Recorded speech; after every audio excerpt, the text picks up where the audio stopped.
ಅದೆಲ್ಲ ಇರಲಿ, ಅದು ನಾಳೆ. ಓಂ ಶ್ರೀಯಃಪತ್ತೇ ನಿತ್ಯಾ ಗಣಿತ ಗುಣಮಾಣಿಕ್ಯ ವಿಶತ ಪ್ರಭಾ ಜಾಲೋಲ್ಲಾಸೋಪಹತ ಸಕಲಾವದ್ಯ ತಮಸೇ ಜಗಜ್ಜನ್ಮಸ್ಥೇಮ ಪ್ರಳಯ ರಚನಾಶೀಲವಪುಷೇ ನಮೋ ಶೇಷಾಮ್ನಾಯ ಸ್ಮೃತಿಹೃದಯ ದೀಪ್ತಾಯ ಹರಯೇ. ನ ಶಬ್ದಾಬ್ಧೌ ಗಾಢಾ ನ ಚ ನಿಗಮಚರ್ಚಾಸು ಚತುರಾ ನ ಚ ನ್ಯಾಯೇ ಪ್ರೌಢಾ ನ ಚ ವಿದಿತವೇದ್ಯಾ ಅಪಿ ವಯಂ ಪರಂ ಶ್ರೀಮತ್ಪೂರ್ಣಪ್ರಮತಿಗುರುಕಾರುಣ್ಯಸರಣಿಂ ಪ್ರಪನ್ನಾಃ ಮಾನ್ಯಾಸ್ಮಃ ಕಿಮಪಿ ಚ ವದಂತೋಪಿ ಮಹತಾಂ. ನಾರಾಯಣಂ ನಿಖಿಲಪೂರ್ಣಗುಣೈಕದೇಹಂ ನಿರ್ದೋಷಮಪ್ಯತಮಮಪ್ಯಖಿಲೈಃ ಸುವಾಕ್ಯೈಃ ಅಸ್ಯೋದ್ಭವಾದಿತಮಶೇಷವಿಶೇಷತೋಪಿ ವಂದ್ಯಂ ಸದಾ ಪ್ರಿಯತಮಂ ಮಮ ಸನ್ನಮಾಮಿ. ಓಂ ಓಂ ಅಥಾತೋ ಜಿಜ್ಞಾಸಾ ಓಂ ಕುಪಿತಾ ಹಿ ಫಣಚ್ಛಾಯಾ ಸಮೀಕೃತ್ಯಾಪರಂ ಸುಖಂ ಸೇವಂತೆ ಯತ್ಪದಂ ಧೀರಾಃ ತಂ ಭಜೆ ವಲ್ಲಭಂ ಶ್ರಿಯಃ. ಏನಾಗಿತ್ತು? ಯೇ ಪೃಥಗ್ ವಿಹಿತಾ ವಿಷ್ಣೋರ್ಗುಣ ವೇದೇನ ಸಾದರಂ ತದೇವ ನ ಚ ಪ್ರಸಾದಮಾಪ್ನೋತಿ. ಹಿಂದಿದೆ ಸ್ವಲ್ಪ. ಜ್ಞಾತುಂ ದ್ರಷ್ಟಂಚ ತತ್ವೇನ ಪ್ರವೇಷ್ಟುಂಚ ಪರಂತಪ ಇತ್ಯಾದಿ ವಾಕ್ಯತಶ್ಚೈವ ಸೋಪಿ ಸೋ ಅಯಂ ಉಕ್ತಾರ್ಥಯೀಯತೆ. ಇಷ್ಟೆಲ್ಲ ಹೇಳಿದ ಮೇಲೆ ಹಿಂದೆ ಹೇಳಿದ್ದೆಲ್ಲ ಏನಾಯ್ತಲ್ಲಿ? ಭೇದ, ತಾರತಮ್ಯ, ಅದರ ವಿಶೇಷ ಎಲ್ಲ ಅಂಶಗಳು ಕೂಡ ದೃಢವಾಗುತ್ತೆ ಅಂತ ಹೇಳ್ತಾ ಬಂದು ಮುಂದೆ ಹೇಳ್ತಾರೆ. ನ ಪ್ರಸಾದಮಾಪ್ನೋತಿ ದ್ವೇಷಾದ್ಭಕ್ತ್ಯಾ ತಮಾಪ್ನುಯಾತ್ ಇತಿ ದೃಷ್ಟಾನುಸಾರಿತ್ವಮಪಿ ಅಸ್ಮಿನ್ ಅರ್ಥ ಈಯತೆ. ಅದೇ ರೀತಿ ಅನುಗ್ರಹ ಆಗಬೇಕಾದ್ರೆ ಭಕ್ತಿಯಿಂದ ಕೇಳಿದಾಗ ಅನುಗ್ರಹ ಮಾಡ್ತಾರೆ ಹೊರತು ದ್ವೇಷದಿಂದ ಮಾಡಿ ಅನುಗ್ರಹ ಮಾಡೋದಿಲ್ಲ. ಆದ್ದರಿಂದ ಒಂದು ಮಾತು ಹೇಳ್ತಾರೆ, ದೇವರ ಅನುಗ್ರಹದಿಂದ ಮುಕ್ತಿ ಅಂದ ಮೇಲೆ ಅದೇನಾಗಿರಬೇಕು? ಭಕ್ತಿಯಿಂದ ಆಗಬೇಕು. ಭಕ್ತಿಯಿಂದ ಆಗ್ಬೇಕಾದ್ರೆ ಭೇದ ಇರಬೇಕು. ಆದ್ದರಿಂದ ಭೇದವನ್ನು ಒಪ್ಪದೆ ಹೋದರೆ ಏನು ಒಪ್ಪಲಿಕ್ಕೆ ಸಾಧ್ಯ ಇಲ್ಲ. ಯಾವ ಶಾಸ್ತ್ರಕ್ಕೆ ಅರ್ಥನೇ ಇರೋ ಭಕ್ತಿ ಕಾನ್ಸೆಪ್ಟೇ ಹೋಗಿಬಿಡೋದು. ಭಕ್ತಿಯನ್ನು ಬೇರೆ ಕಾನ್ಸೆಪ್ಟ್ ಇಟ್ ಸೆಲ್ಫ್ ಏನು ಹೇಳುತ್ತೆ? ಭೇದ ಇದ್ದರೆ ಬೇರೆ ಹೇಳೋದು ಬರೋದಿಲ್ಲ. ಹೇಳಲಿಲ್ಲ ಜ್ಞಾನ ಅಂದ ತಕ್ಷಣ ಯಾವುದ್ರ ಬಗ್ಗೆ ಯಾರಿಗೇನೋ ಪ್ರಶ್ನೆ ಬರುತ್ತೋ, ಏನು ಜ್ಞಾನ, ಯಾರಿಗೆ, ಯಾವುದ್ರ ಬಗ್ಗೆ. ಭಕ್ತಿ ಅಂದ ತಕ್ಷಣ ಯಾರಿಗೆ, ಯಾರಲ್ಲಿ, ಎಷ್ಟು ಬರಲೇಬೇಕು. ಆ ಪದ ಇರೋದೇ ಹಾಗೆ. ಹಾಂ, ಏನಂತ ಹೇಳ್ಬೋದು? ಎಷ್ಟು ಅಂತ ಯಾರು ಹೇಳಿದರೆ ನಿಮಗೀಗ? ಭಕ್ತಿ ಎಷ್ಟು ಅಂತ ಹೇಳಿದರೆ ಕೆಲವರು ಭಕ್ತಿ ಎಷ್ಟು ದುಡ್ಡು ಕೊಡೋವರಿಗೂ ಭಕ್ತಿ, ಕೆಲಸ ಆಗೋವರಿಗೂ ಭಕ್ತಿ, ಆಮೇಲೆ ಹೋಗ ಯಾತ್ಬಿಟ್ಟು ಮೊದಲು ಸಾರ ಬಂದು ಅವ್ರು ಹೋಗ ಯಾತ್ಬಿಡ್ತಾರೆ. ಅದು ಹಾಗಲ್ಲ. ದೇವರಲ್ಲಿ ಭಕ್ತಿ ಎಷ್ಟು ಎಟರ್ನಲ್ಲು, ಯಾವ ಕಾಲಕ್ಕೂ ಹೋಗಬಾರ್ದು. ಅದು ನಿಜವಾದ ಭಕ್ತಿ. ಅದು ಗೊತ್ತಾಯ್ತಾ? ನೀವೇ ಹೇಳ್ತೀರಿ, ಯಾರು ಗೊತ್ತು ಕೆಲಸ ಆದ್ಬೇಕಾದ್ರೆ ಹೋಗಿದ್ದೆ, ಕೇಳಿದ್ದೆ, ಇರು ಅಂದರೆ ಇರು, ನಾಳೆ ಬಾ ಅಂದರೆ ನಾಳೆ, ಆಮೇಲೆ ಕೇಳಿದರೆ ಹೋಗ ಇದು ನನಗೇನು ಸಂಬಂಧ ಅಂತ ಕೇಳ್ತಾರೆ. ಮುಗಿತಲ್ಲಿ. ದೇವ್ರಿಗೆ ಹಾಕಿ ಕೇಳೋಕ್ಕೆ ಹೋಗಿ ಬರೋದಿಲ್ಲ. ಯಾತಕ್ಕೆ? ನಿತ್ಯ ಸಂಬಂಧ ಇದೆ. ಇದನ್ನು ಪೂರ್ವ ಪಾಯಿಂಟು. ಯೇ ಪೃಥಗ್ ವಿಹಿತಾ ವಿಷ್ಣೋ ಗುಣಾವೇದೇನ ಸಾದರಂ ತಯೇವ ದೃಷ್ಟವೈಲೋಮ್ಯಾತ್ ಅಂಗೀಕಾರ್ಯಾನ ಚಾಪರಂ. ಮತ್ತೆ ಹೇಳ್ತಾರೆ, ಅನ್ಯತ್ ದೃಷ್ಟಾನುಸಾರೇಣ ವಾಸುದೇವೇಪಿ ಗೃಹ್ಯತೆ. ಯೇ ಪೃಥಗ್ ವಿಹಿತಾ ವಿಷ್ಣೋ ಗುಣಾ ವೇದೇನ ಸಾದರಂ. ವೇದಗಳಿಂದ ವಿಷ್ಣುವಿನ ಗುಣಗಳೆಲ್ಲ ಆಧಾರಪೂರ್ವಕ ಹೇಳಲ್ಪಟ್ಟಿವೆ. ತೇವ ದೃಷ್ಟವೈಲೋಮ್ಯಾತ್ ಅಂಗೀಕಾರ್ಯಾನ ಚಾಪರಂ. ಅವನ್ನು ಕೂಡ ಒಪ್ಕೋಬೇಕು ನಾವು. ಆದರೆ ಒಂದು ವಿಶೇಷ ಒಪ್ಕೋಬೇಕು. ದೇವರದ್ದು ಗುಣ ಇರೋದು ನಮಗೆ ಅರ್ಥ ಆಗುತ್ತೆ. ಆದರೆ ನಾವು ಕಂಡ ಗುಣಗಳಂತೆ ದೇವ್ರ ಗುಣ ಇಲ್ಲ. ಏನವು? Totally different. ಅದನ್ನು ಒಪ್ಕೋಬೇಕು. ಗುಣನೂ ಒಪ್ಕೋಬೇಕು, ವೈಲಕ್ಷಣ್ಯನೂ ಒಪ್ಕೋಬೇಕು. ಎಂಥ ವೈಲಕ್ಷಣ್ಯ ಅಂದರೆ ನಮ್ಮ ಗುಣಗಳು, ದೇವರ ಗುಣಗಳು ವೈಲಕ್ಷಣ್ಯ ಇದೆ. ಗೊತ್ತಾಯ್ತಾ? ಗುಣ ಒಪ್ಪು. ಸಾಮಾನ್ಯವಾಗಿ ದೇವರಲ್ಲಿ ಗುಣಗಳಿಲ್ಲ ಅಂದುಬಿಟ್ರೆ ಇನ್ನೊಂದು ಅರ್ಥ ಅದಕ್ಕೆ. ನಮ್ಮಂಥ ಗುಣಗಳಿಲ್ಲ ಅಂತ ಅರ್ಥ. ನಮ್ಮಂಥ ಗುಣ ಪ್ರಾಕೃತ ಗುಣಗಳು ಇಂಥವು ದೇವರಲ್ಲಿಲ್ಲ. ಆ ದೃಷ್ಟಿಯಲ್ಲಿ ಹೇಳಿದ್ದೆ ಹೊರತು ಬೇರೆ ಅಲ್ಲ. ಅನ್ಯದೃಷ್ಟಾನುಸಾರೇಣ ವಾಸುದೇವೇಪಿ ಗೃಹ್ಯತೆ. ವಸ್ತು ಗುಣಪೂರ್ಣತ್ವ ಎಲ್ಲ ಕಾಮನ್ ಆದರೂ ಕೂಡ ವೈಲಕ್ಷಣ್ಯ ಯಾತಕ್ಕೆ ಒಪ್ಕೋಬೇಕು? ನಮ್ಮ ಗುಣಗಳೇನು? ಪ್ರಾಕೃತ. ಆದ್ದರಿಂದ ಏನಿದೆ ಅದಕ್ಕೆ? ಆದಿ ಇದೆ, ಅಂತ್ಯನೂ ಇದೆ. ದೇವರಿಗೆ ಇಂಥ ಗುಣ ಒಪ್ಕೊಂಡ್ಬಿಟ್ರೆ ಏನಾಗುತ್ತೆ? ದೇವ್ರು ನಿತ್ಯತ್ವ ಹೋಗಿಬಿಡುತ್ತೆ. ಆದ್ದರಿಂದ ವಿಲಕ್ಷಣ ಅಂತ ಒಪ್ಕೊಂಡ ಸಮಸ್ಯೆ ಬರೋದಿಲ್ಲ. ದೋಷಾಭಾವಾಶ್ಚ ಯೇ ವೇದೇರ್ವಿದಿತ ಅವಿಹಾಯತಾನ್ ಅನುಕ್ತಾಪಿ ಚ ಗ್ರಾಹ್ಯಾ ಮಹಾತಾತ್ಪರ್ಯ ಶಕ್ತಿತಃ ಏವಂ ಬೃಹತ್ಸಂಹಿತಾವಾಕ್ ಸಿದ್ಧಾಂತೋ ಹಿ ತದೀರಿತಃ. ದೋಷಾಭಾವಾಶ್ಚ ಯೇ ವೇದೇರ್ವಿದಿತ ಅವಿಹಾಯತಾನ್. ದೇವರಲ್ಲಿ ದೋಷಗಳಿಲ್ಲ ಅಂತ ಏನು ಹೇಳಿದ್ದಾರಲ್ಲ, ಹಾಗೆ ಇಟ್ಕೊಂಡು ಏನಾರು ಕೇಳಿ ಮತ್ತೆ ಸೇರಿಸ್ಬೇಕು ಅದಕ್ಕೆ. ಅನುಕ್ತಾಪಿ ಚ ಗ್ರಾಹ್ಯಾ. ಉಕ್ತ ದೋಷಗಳು, ನಮಗೆ ಗೊತ್ತಿರೋ ದೋಷಗಳು ಯಾವುದೂ ಇಲ್ಲ ದೇವರಲ್ಲಿ. ನಮಗೆ ಗೊತ್ತಿಲ್ಲದಿರೋ ದೋಷ ಅಕಸ್ಮಾತ್ ಇದ್ದರೆ ಅದೇ ಪ್ರಶ್ನೆ ಈಗ. ದೇವರ ದೋಷಗಳಿಲ್ಲ ಅಂತ ಕೇಳಿದರೆ ಎಂಥ ದೋಷಗಳಿಲ್ಲ ಅಂತ ಪ್ರಶ್ನೆ. ನಮಗೆ ಗೊತ್ತಿರೋ ದೋಷ ನಮ್ಗೆ ಗೊತ್ತಿರೋ ದೋಷಗಳು ಆಯ್ತು ಬಿಡಿ, ಗೊತ್ತಿರೋ ದೋಷ ಇರ್ಬೋದಲ್ಲ ಆಗಿದ್ದರೆ. ಅರ್ಥ ಆಯ್ತಾ? ಆ ರೀತಿ ಹೇಳ್ತಾ ಗೊತ್ತಿರೋ ದೋಷಗಳು ಇಲ್ಲ, ಗೊತ್ತಿಲ್ಲದಿರೋ ದೋಷಗಳು ಇಲ್ಲ, ಅದನ್ನು ಹೇಳ್ತಾ ಏನೇನು ಶ್ರುತ ಅಶ್ರುತ ನಮಗೆ ಎಲ್ಲ ಗುಣ ಫಸ್ಟ್ ಗುಣಪೂರ್ಣತ್ವ ಹೋಗಲಿಲ್ಲ ನಮ್ಮಲ್ಲಿ. ಎಷ್ಟು ಗುಣಗಳು ಪಟ್ಟಿಯೇ ನಿಮಗೆ ಗೊತ್ತಿಲ್ಲ. ಫಸ್ಟು ನಾವು ಕೇಳಿರುವ ಗುಣಗಳು ದೇವರಲ್ಲಿದೆ, ಕೇಳದಿರೋ ಗುಣಗಳು ದೇವರಲ್ಲಿದೆ. ಅದೇ ರೀತಿಯೇ ನಾವು ಕೇಳಿರೋ ದೋಷಗಳು ದೇವರಲ್ಲಿಲ್ಲ, ಕೇಳದಿರೋ ಯಾವ ದೋಷಗಳು ದೇವರಲ್ಲಿಲ್ಲ. ಆಗ ನಮ್ಗೆ ಕನ್ಫರ್ಮ್ ಆಯ್ತು, ದೋಷಾಭಾವ ಪೂರ್ತಿ ಕ್ಲಿಯರ್ ಆಯಿತು, ಗುಣಪೂರ್ಣತ್ವನೂ ಕ್ಲಿಯರ್ ಆಯಿತು. ವಾಯುದೇವ್ರ ಬಗ್ಗೆ ಹೇಳಬೇಕಾದ್ರೆ ಹಾಗೆ ಹೇಳೋದಿಲ್ಲ, ಗುಣಪೂರ್ಣತ್ವ ಇದೆ, ಜಗತ್ ಪ್ರಸಿದ್ಧವಾದ ಗುಣಗಳಿದೆ ಹೊರತು ದೇವರಲ್ಲಿರ್ತಕ್ಕಂಥ ಗುಣಗಳು ಅವಿಲ್ಲ. ದೇವರಲ್ಲಿ ಮಾತ್ರ ಇರೋ ಗುಣಗಳು ಇವರಲ್ಲಿಲ್ಲ. ಆದರೆ ವಾಯುದೇವ್ರ ಗುಣ ಕೆಲವುದೇನಿರಲಿಲ್ಲ, ಅದು ವಿಶೇಷ. ಮತ್ತೆ ಇದೆಲ್ಲ ಸೇರಿಸ್ತಾ ಹೋಗಬೇಕು. ದೋಷಾಭಾವಾಶ್ಚಯೇ ವೇದೇರ್ವಿದಿತ ವಿಹಾಯತಾನ್ ಅನುಕ್ತಾಪಿ ಚ ಗ್ರಾಹ್ಯಾ ಮಹಾತಾತ್ಪರ್ಯಶಕ್ತಿತಃ. ಯಾತಕ್ಕೆ? ಗುಣಪೂರ್ಣತ್ವ ದೋಷದೂರತ್ವ ಮಹಾತಾತ್ಪರ್ಯ ಶಾಸ್ತ್ರದ್ದು. ಆದ್ದರಿಂದ ಅದಕ್ಕೆ ನಾವು ನ್ಯಾಯ ಸಲ್ಲಿಸ್ಬೇಕಾದ್ರೆ ಏನು ಮಾಡಬೇಕಾಗ ಅದು ಪೋಷಕವಾಗಿ ಅರ್ಥ ಮಾಡಬೇಕೇ ಹೊರತು ವಿರುದ್ಧ ಅರ್ಥ ಮಾಡೋಕ್ಕೆ ಬರೋದಿಲ್ಲ. ಅವ್ರು ಕೇಳೋಕ್ಕೆ ಹೊರಟ್ರೆ ಅಂದಂಥ ಮಸ್ತಲ್ಲಿದ್ದಾರೆ ಅಪ್ರಾಕೃತ ಅವೆಲ್ಲ ದೋಷಗಳು. ಅಪ್ಪಿಲ್ಲದೆ ಅವ್ರಿಗೆ ಅವರ ದೋಷಗಳು ಅನಿತ್ಯ ಆಗಿಬಿಡ್ತಾಯಿತ್ತು. ಅಂದಂಥ ಮತ್ತು ನಿತ್ಯ ಆತಕ್ಕಾಗಿದೆ ಅಂದರೆ ಅದು ಈ ಗುಣಗಳಿಂದ ಭಿನ್ನೇ ಆದದ್ದು. ಪ್ರಕೃತಿಯಿಂದ ಆಗೋದಾಗಿದ್ದರೆ ಏನಾಗ್ತಿತ್ತು? ಅದು ಹೋಗಿಬಿಡ್ತಾಯಿತ್ತು, ದುಃಖ ಹೋಗಿಬಿಡ್ತಾಯಿತ್ತು, ಹೋಗೋದಲ್ಲ. ಏವಂ ಬೃಹತ್ ಸಂಹಿತಾ ವಾಕ್ ಸಿದ್ಧಾಂತೋ ಹಿ ತದೀರಿತಃ. ಇದೆಲ್ಲ ನಮ್ಮ ಮಾತುಗಳಲ್ಲ, ಬೃಹತ್ ಸಂಹಿತಾ ಅನ್ನೋ ಗ್ರಂಥದ ವಾಕ್ಯಗಳು. ಅದನ್ನು ಯಾಕೆ ಒಪ್ಪಬೇಕು ಅಂದರೆ ಸಿದ್ಧಾಂತೋ ಹಿ ತದೀರಿತಃ. ಆಗಮ ಸ್ಪಷ್ಟ ಹೇಳಿದೆ, ಯುಕ್ತಿಯಿಂದ ಹೇಳೋದಕ್ಕೆ ಬೆಲೆ ಇಲ್ಲ. ಆಗಮ ಕೊಟ್ಟ ಮೇಲೆ ಯುಕ್ತಿ ಹೋಯ್ತಲ್ಲಿಗೆ.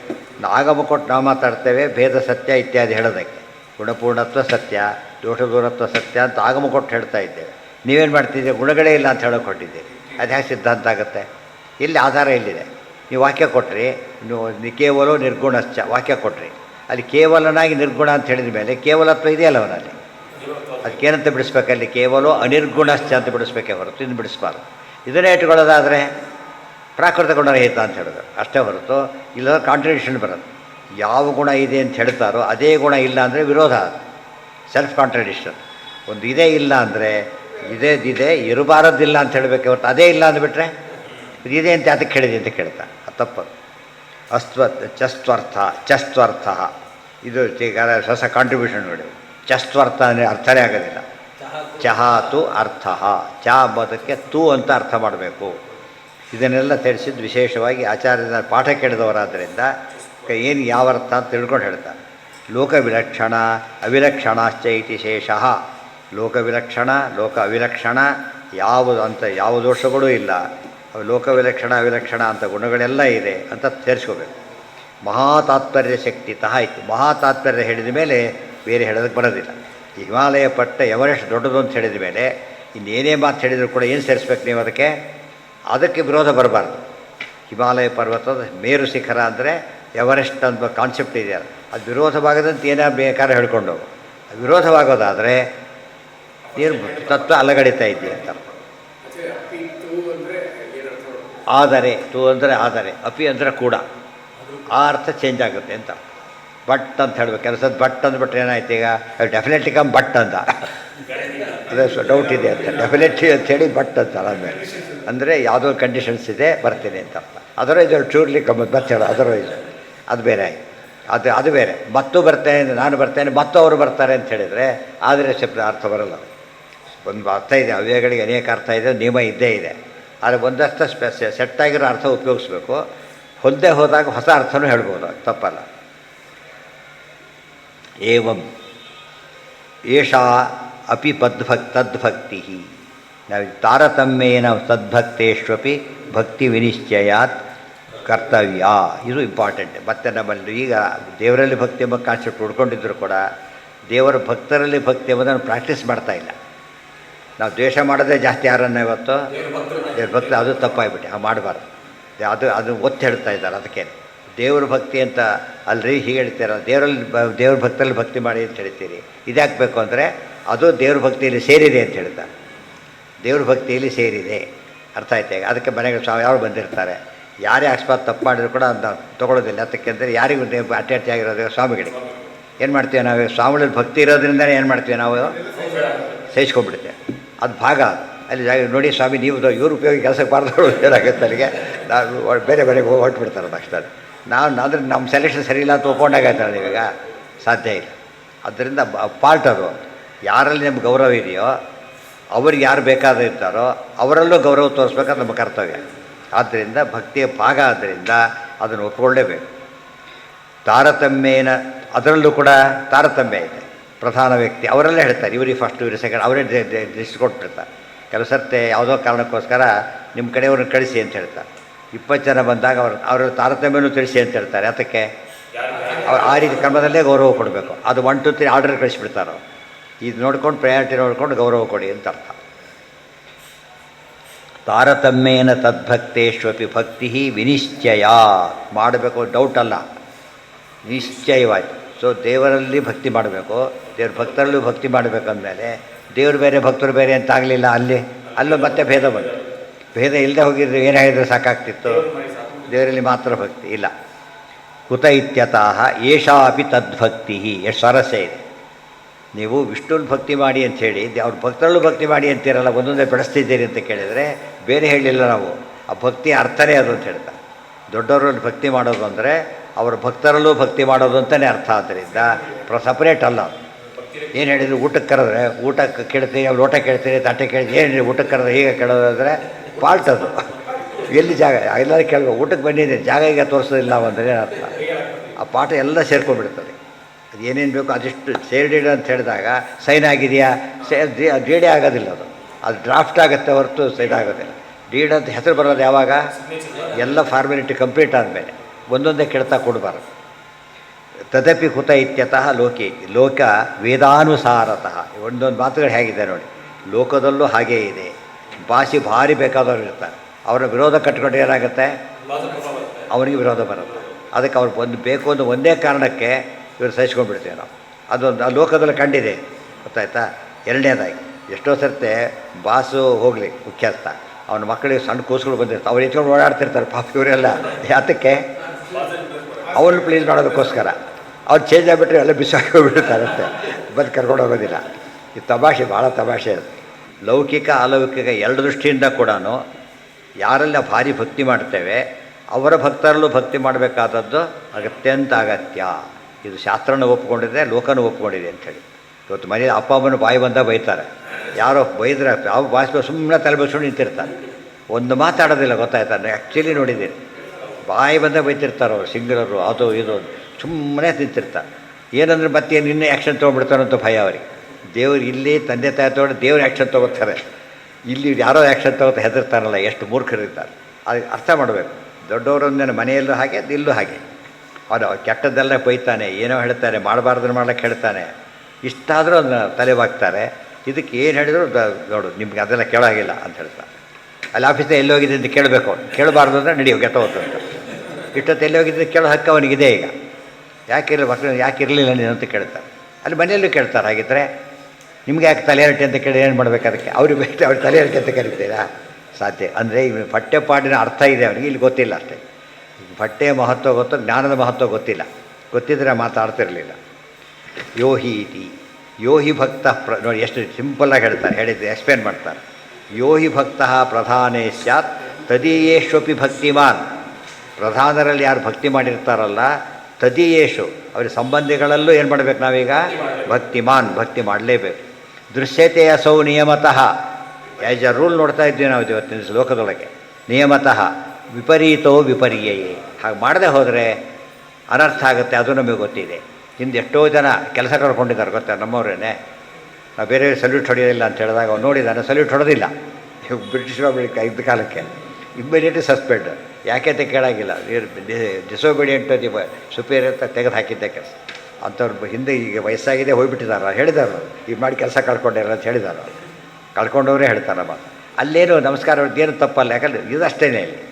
ಅಲ್ಲಿ ವಿಭೂತಿ ರೂಪ ಅಂತ ಹೇಳ್ತಾರಲ್ಲ, ಆ ಪೋಸ್ಟ್ ಬೈ ವರ್ಚಿ ಆಫ್ ಪೋಸ್ಟ್, ಅದು ವ್ಯಕ್ತಿ ಅಲ್ಲ ಪ್ರಧಾನ. ಅಲ್ಲಿ ಪೋಸ್ಟ್ ಇದೆ ರೆಸ್ಪೆಕ್ಟಬಲ್ ಅಷ್ಟೆ.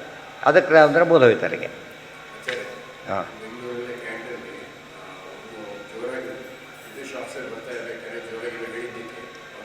ಹೌದು, ತಲೆ ಶೂಟ್ ಏನು ಬೇಕಾದ್ರೆ ಮಾಡ್ತಾರೆ. ಯಾರು ಹೇಳೋಲ್ಲ, ಅವ್ರದೇ ರಾಜ್ಯ. ಹೌದು, ಅದೇನು ಯಾರು ಪ್ರಶ್ನೆ ಕೂಡ ಮಾಡೋಂಗಿಲ್ಲ. ಅದು ಉಳಿದವ್ರು ಓಡೋಗ್ಬೇಕಾ ಹೊರತು ಅಲ್ಲಿಂದ ಅವ್ರಿಗೂ ಬಿಡುತ್ತೆ ಹಾಗಾಗುತ್ತೆ. ಅದು ಲೋಕದ ನ್ಯಾಯ ಆಗಿದೆ. ಬಟ್ ಅದು ಟೂ ಮಚ್ ಅದೆಲ್ಲ ಮಾಡಬಾರ್ದು.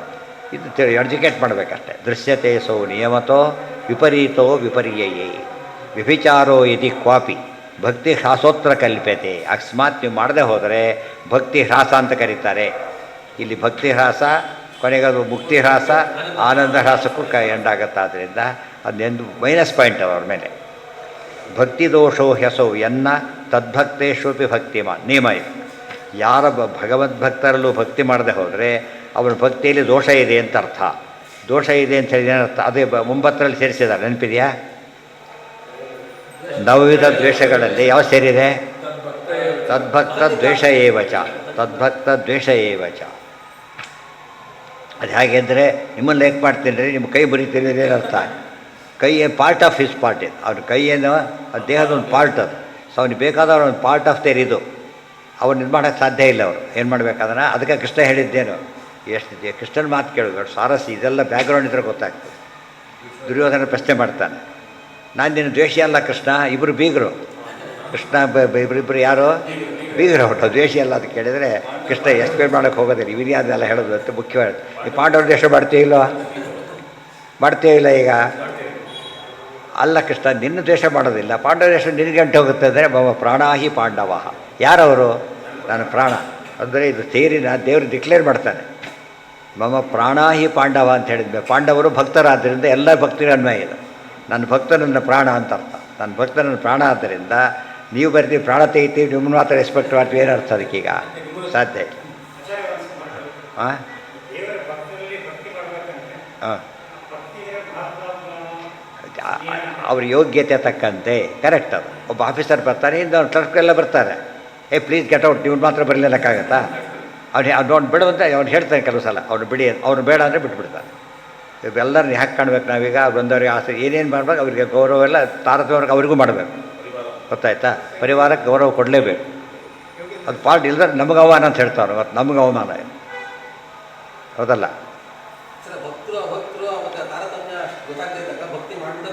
ಹೌದು, ನಮ್ಮ ಕಂಡ ಪ್ರಕಾರ ಏನಪ್ಪ ಅವ್ರೀಗ ಭಕ್ತರು ಅದು ಮುಗಿದು ಕಂಡ ಪ್ರಕಾರ ಅನ್ನೋ. ಆಮೇಲೆ ಅಲ್ಲ ಅವರು ತಿರುಗಿ ಏರಿಸೋದು, ಅವ್ರು ಅಲ್ಲಿ ನಮ್ಮ ಕಡೆ ಅಲ್ರಿ ಅಂತ ಕೇಳಿದ್ರು. ಓದ್ಬಿಡುತ್ತೆ, ಗೊತ್ತಾಯ್ತಾ? ನಿಮ್ಮ ಭಕ್ತರು ಯಾರೇ ಮಾಡಿ ಎಷ್ಟೊತ್ತು ಆ ಥರ ಆಗುತ್ತೆ. ಯಾರಿಗೂ ಏನೋ ಮಾಡೋಕ್ಕೆ ಹೋಗಿ ಏನೋ ಆಗಿಬಿಡುತ್ತೆ. ಕೊನೆಗೆ ಅವ್ರು ಸಂಬಂಧಪಟ್ಟ ವ್ಯಕ್ತಿನೇ ಅಲ್ಲ. ಅವನು ಮುಗಿಯೋರಿಗೆ ಹೇಳೋದಿಲ್ಲ, ಸುಮ್ಮನೆ ಕೂತಿರ್ತಾರೆ. ಮುಗಿಸೋಣ ಮೇಲೆ ಅದಲ್ಲ ಅಂತ ಆಮೇಲೆ ಹೇಳ್ತಾರೆ. ಏನು ಮಾಡ್ತೀರಿ? ಅದು ಆದ್ದರಿಂದ ಅವ್ನ ಕಾನ್ಸೆಪ್ಟ್ ಮೆಚ್ತಾರೆ ಅವರು. ನಮ್ಮನ್ನು ಗೌರವ ಕೊಟ್ಟಿದೆ, ಅದು ಗ್ರೇಟ್ ಅಂತ ಹೇಳ್ತಾರೆ. ತಾರತಮ್ಯೇನ ತೇ ಶ್ರದ್ಧಾ ಭಕ್ತಿರಿ ದುಷ್ಟಾನುಸಾರತ. ಸೊ ಅವರಲ್ಲಿ ಭಕ್ತಿ ಮಾಡಿ ಆಫೀಸರ್ ಸಮೇತ ಬರ್ತದೆ. ಮತ್ತೆ ಯಾರನ್ನ ಇನ್ವೈಟ್ ಮಾಡ್ಬೇಕು ನಾವೀಗ? ಪ್ರಧಾನ ವ್ಯಕ್ತಿನ, ಆಮೇಲೆ ಉಳಿದವ್ರನ್ನ ಅಷ್ಟೇ ಹೊರತು ಏನು ಮಾಡಿಕೊಡ್ದು ಅವನ್ನ ಪ್ರಧಾನ ಮಾಡಬಾರ್ದು. ಈ ಮಧ್ಯೆ ಟೂ ಮಚ್ ಮತ್ತೆ ತಪ್ಪಾಗಿಬಿಡುತ್ತೆ. ತಾರತಮ್ಯ ಮೇಂಟೈನ್ ಮಾಡಬೇಕು. ಅದರಲ್ಲೂ ಕೂಡ ಅವ್ರು ತಾರತಮ್ಯ ಕ್ರಮನೇ ಬಂದಿರ್ತಾರೆ. ಅವರು ಆ ಪ್ರಕಾರ ನೋಡಿದರೆ ಅದು ಎಲ್ಲರಿಗೂ ಗೌರವ. ತಾರತಮ್ಯೇನ ತೇ ಶ್ರದ್ಧಾ ಭಕ್ತಿರಿ ದುಷ್ಟಾನುಸಾರತಃ ವಿಷ್ಣು ಪ್ರಸಾದಾನುಸಾರಾತ್ ಕಾರ್ಯ ದೋಷ ತದನ್ಯಥಾ. ನೋಡಿ, ಇಷ್ಟನ್ನು ಓದಿದರೆ 2 ಪುಟ ಓದಿಬಿಟ್ರೆ ಎಂದೆಂದೂ ತಪ್ಪು ಮಾಡೋಕ್ಕೆ ಸಾಧ್ಯನೇ ಇದೆ. ಯಾವುದೋ ಕಾರಣಕ್ಕೆ ಬಾಯಿ ಬಂದ ಬೈಯೋದು, ಸಿಂಗಲರ್ ಉಪಯೋಗಿಸೋದು, ಬರೀ ವಾಟ್ಸಪ್ಪಲ್ಲಿ ನೋಡಿ ಕೆಟ್ಟತಾ ಬೈದಿರ್ತಾರೆ. ಇವ್ರು ABCD ಬರೋದಿಲ್ಲ ಮನುಷ್ಯನಿಗೆ, ಯಾರ್ಯಾರನ್ನೋ ಬೈತಾ ಇರ್ಕೊತಿರ್ತಾರೆ. ಎಷ್ಟು ಮೂರ್ಖರು ಇವರು. ವಿಷ್ಣು ಪ್ರಸಾದಾನುಸಾರಾತ್ ಕಾರ್ಯ ದೋಷಸ್ತು ಅನ್ಯಥಾ ದೋಷ ತದನ್ಯಥಾ. ವಿಷ್ಣು ಪ್ರಸಾದ ಅನುಸಾರಾತ್, ನಮ್ಮ ವಿಷ್ಣು ಪ್ರಸಾದಕ್ಕೆ ಅನುಸಾರವಾಗಿ ಯಾರ್ಯಾರ ಮೇಲೆ ದೇವರಲ್ಲಿ ಹೆಚ್ಚೆಚ್ಚು ಪ್ರೀತಿ, ವಾಯುದೇವರು ನೆಕ್ಸ್ಟ್ ಇಮ್ಮಿಡಿಯೇಟ್ಲಿ ಅವರಲ್ಲಿ ಗೌರವ ಮಾಡದೆ ಹೋಗಿಬಿಟ್ರೆ ಉಳಿದು ಎಲ್ಲಿ ಮಾಡಿದರೂ ಕೂಡ ಹೊರಟು. ಸೊ ವಾಯುಜೀವತ್ವ ಅಂತ ಒಪ್ಪದೆ ಹೋದಾಗ, ವಿಷ್ಣು ಸರ್ವತ್ವ ಅಂತ ಒಪ್ಪಿದರೂ ಕೂಡ ಇವನಿಗೇನಾಗಲಿಲ್ಲ, ಉದ್ಧಾರ ಆಗೋ ಚಾನ್ಸಸ್ಸೇ ಇಲ್ಲ. ಮುಕುಂದ ಭಕ್ತಿ ಗುರುಭಕ್ತಿ ಜಾಯಿ, ಅದಿಷ್ಟು ಒಂದು ಪದಾರ್ಥ ಬೇಕಾದ್ರೆ ಇದಿಷ್ಟು ಓದಿರಬೇಕು. ಸ್ವಪ್ರೀತ್ಯನುಸೃತೋ ಪ್ರೀತಿ ಲೋಕೆ ಅಪಿ ಅದ್ಧೈವ ದೃಶ್ಯತೆ. ಕನ್ಕ್ಲೂಡ್ ಮಾಡ್ತಾರೆ, ತಮ್ಮ ಪ್ರೀತಿಗೆ ಆತ್ಮತರಾದವ್ರ ಬಗ್ಗೆ ಯಾರು ಪ್ರೀತಿಯಿಂದ ನಡ್ಕೋತಾರೆ ಅವ್ರ ಮೇಲೆ ಪ್ರೀತಿ ಬರೋದು ಲೋಕದಲ್ಲಿ ಕಂಡಿರೋದ್ರಿಂದ ಹಾಗೆ ಮಾಡಬೇಕು ಅಂತ ಅರ್ಥ.